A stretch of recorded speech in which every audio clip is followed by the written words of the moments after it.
ভারত এবং পাকিস্তান এই দুই সীমান্তে বা এলওসিতে শান্তি বা সিজ ফায়ার মেনটেন হচ্ছিল। পেহেলগাঁওয়ের মতো নারকীয় ঘটনা, কাপুরুষোচিত ঘটনা ঘটিয়ে পাকিস্তান এই শান্তিপূর্ণ অবস্থানকে নষ্ট করেছে। তারপর ভারত স্বাভাবিকভাবে অপারেশন সিন্দুরের মধ্য দিয়ে উগ্রপন্থীদের উপর হামলা করেছে। এই মুহূর্তে পাকিস্তান বা পাকিস্তানের যে রাজনৈতিক নেতৃত্ব আছে বা সেনাবাহিনী যারা আছে, তারা মানুষকে যথাযথ তাদের দেশের মানুষকে যথাযথ উত্তর দিতে না পেরে তারা ভারতীয় নিরীহ নাগরিকদের উপর আক্রমণ চালাচ্ছে। এটা গর্হিত অপরাধ বলে আমরা মনে করি।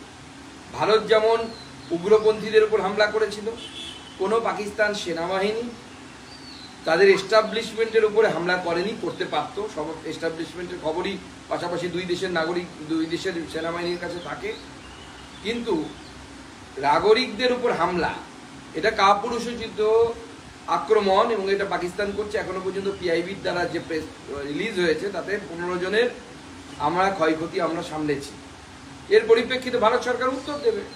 এই ভারত তো চুপ করে থাকার ভারত নয়, ভারত উত্তর দেবে এবং উত্তর দিচ্ছেও। আপনারা হয়তো খবর পাচ্ছেন, সরকার আধিকারিকভাবে যেহেতু কিছু বলেনি, আমার পক্ষে বলা সম্ভব নয়, তবে অনেক কিছুই ঘটছে এই মুহূর্তে পাকিস্তানে। আপনারা নিশ্চয়ই খবর পেয়েছেন, কখনো লাহোরে বিস্ফোরণ হচ্ছে, কখনো অন্য জায়গায় বিস্ফোরণ হচ্ছে। আমি শুধু এটুকুই বলবো, দেখতে থাকুন, ভারতবর্ষের প্রধানমন্ত্রীর উপর ভরসা রাখুন।